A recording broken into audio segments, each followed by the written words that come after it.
Hey crafty cuties, really excited for today's video. This is actually a patron requested video, so thank you Rhonda for requesting this. She wanted to see what I would do with like a quarantine or I guess isolation journal, whatever you want to call it, some type of journal to document this time. Now, I don't have a ton of time, but I am here and I'm going to make one, and I think this is going to be such an important time to at least document some things to share with my kids later on. So you have possibly seen me make this fabric collage journal. Today's journal is going to be kind of similar, but I'm actually going to be doing a paper collage, and hopefully I'll be able to film some journal with me video so that I can actually show you how I would use this journal. So in this video, I'm just going to be doing the cover. I have this all ready to go. This is just a smaller journal. I don't think this is the one I'm going to use, but I'm going to show you guys how to do a paper collage on top of an actual journal cover. And then I'm going to also just use like a panel that I will then put onto whatever journal I'm using. I was thinking of using a house shape, so stay tuned for that because I think that's going to be really, really fun. But we're going to get going and we're just going to start doing some paper collaging right onto this journal here. If you want to see how I made this, it's exactly how I made the cover for this fabric collage journal. It's just using a cracker box. And then I'm going to really stick to just using scraps, paper scraps. And so maybe some die cuts, but mostly scraps. And so I've been saving a bunch here, and I'm just going to kind of pour some of these out, and we're just going to get to collaging. So like I said, I'm going to first of all decorate this journal cover. And I think I want to set that aside because I want to use that on mine, I think. But for this, oh yeah, I actually forgot. So I actually pulled out a few different die cuts and things that I thought I might want to use. And so definitely feel free if you have, you know, favorite little pieces that you've been kind of keeping and wanting to use for something special, you can absolutely add it into your collaging. I'm going to try to make this somewhat random. For this first journal, I'm not going to do any sewing. I do want to use a lot of coffee dyed papers, so I'm just going to kind of start by placing some pieces on here. And I'll probably end up ink dyeing some. You can cut pieces down. I have glue all over my fingers because I just got done filming another video. I honestly forgot what it was. Oh my gosh. I'm just going to start. For this one, I'm kind of seeing like just strips of paper. So I don't know where it's going to end up, but we're going to start there. Some nice, pretty vintage papers. Although sometimes I don't really care like what the words are, but I might want to care. I don't know. So actually what I'll do instead is use some music paper that doesn't really showcase too many words, because I don't want it to like look like it's really an important part of the cover, if that makes sense. Instead of here where I'm going to obviously want the word to stand out, you know, I'm going to make it very obvious.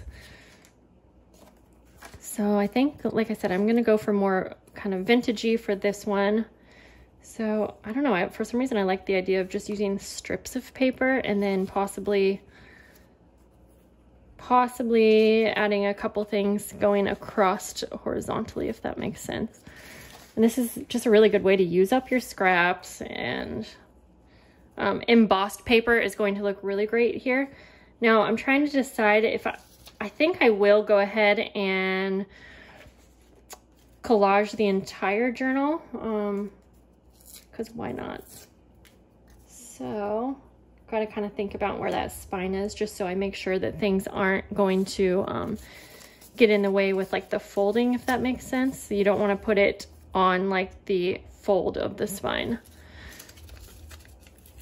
Okay, so I'm just going to start ripping pieces apart. I just kind of want different colors of that coffee dyed paper showing.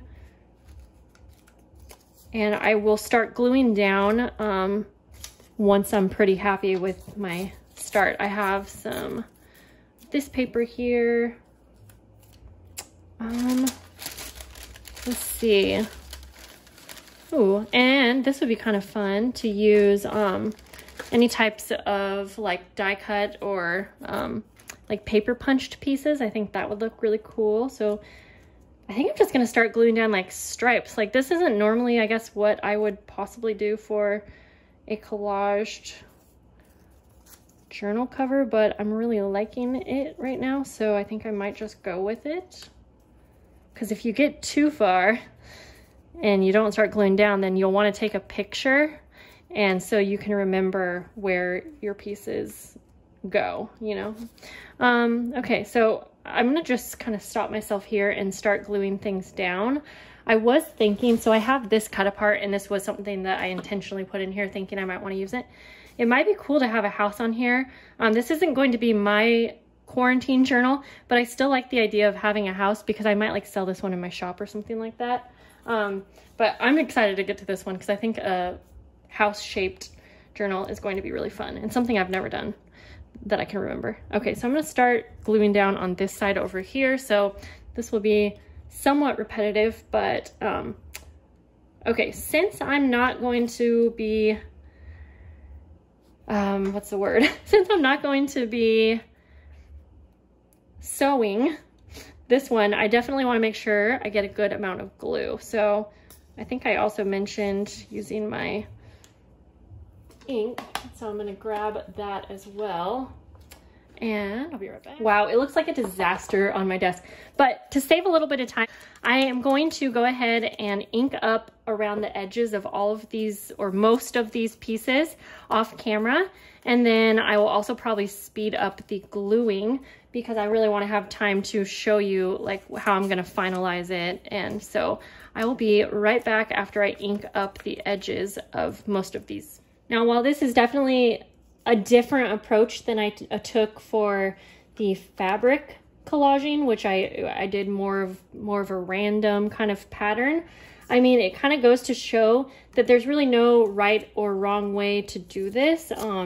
You can collage however you want. Now, I will say, again, if you are planning to sew on yours, you don't need to use all of the glue, but I am going to speed this up a bit because, like always, my glue is running out, and I'm not going to make you guys sit through watching me, you know, try to get the glue out and going. So I will just continue gluing things on, and I'm just being careful, making sure not to glue something over a fold. And I'll be right back when I get most of this glued down. And another little tip, you can also take a paintbrush and just go ahead and get a nice layer of glue on your entire cover. I don't know where a paintbrush is, so you can use your finger as well. And that's another kind of way to speed up the process. And also, if you are someone who likes to have like more of a finished glossy look, you can use something like Mod Podge on the finished cover, or, you know, you also don't have to like seal it in, but those are just a few things I'm thinking as I'm crafting. And so I'm just gonna get back to gluing all of these pieces on. I did take them all off, so I'm kind of randomly remembering where things went, but you'll see I'm kind of mostly working in an up-down horizontal pattern right now. And then at the end, I'm gonna put a few things going, oh, sorry, I meant vertical, not horizontal. Yeah, I think I said it backwards there. We'll mix it up at the end. You can also use things like washi tape, and oh, of course, feel free to, you'll want to glue this down for sure, but also you can mix in paper. I mentioned in the paper collaging video that you can mix and match paper and fabric. I just chose to kind of work with each separately just to kind of see what look I would get. So I'm almost done with the cover and then the back cover. For the back, I am putting quite a bit larger pieces. I just don't care too much about the detail on the back. And then I'm going to come back to the front and just kind of finalize and finish everything up and ink around the edges. I really hope that my mess isn't making it hard to focus, but here we are with kind of phase 1 finish, and I'm realizing I might need to make this a part 2 video. But I forgot I wanted to, first of all, use some of my Tim Holtz collage paper with this rose, and then I kind of want to see if I can incorporate this house but make it look a little bit more vintage. So that's what we're going to work with. I'm going to start by just kind of tearing this rose out and then kind of figuring out, and I do want to ink up the edges, but it's pretty wet with glue right now. And I do need to also glue down some pieces that aren't quite glued on there. So I'm gonna do all of those things, just trying to figure out how I want to finalize this. So sometimes collaging is a little hard for me to film because it's like, it takes a while for me to figure out where I want things placed, and so don't feel like something's wrong if you're needing to do that as well. Collaging can definitely take quite a bit of time. This story belongs to would be kind of a fun little thing. I just can't tell if these are too like modern, I guess, to go with this journal, but let's see if we can make it work. You know what, I like this piece a lot, but I just don't think it's working there, so don't be afraid to pull things off if you need. Maybe that's where we can put this piece right here.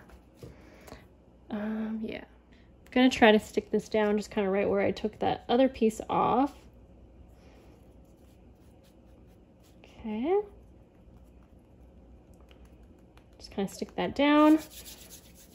So like I said, I want this to work. It's just too bright. So I'm gonna see if I can use my Distress Oxide here and brush corduroy and just kind of make it work.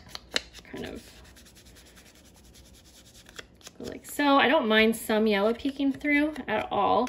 So I think that looks good, but I'm also good. That was brushed corduroy, and now I'm gonna take Vintage Photo, which is a little darker, and just go right around the edges because I also want it to kind of peek out and have some dimension, have a pop to it, I guess. Okay, let's see. Oh, okay, I think I like it now. Do I? I think so. And I was debating on putting this little piece here, but it's also pink. But you know what? I'm kind of liking it. Let's see.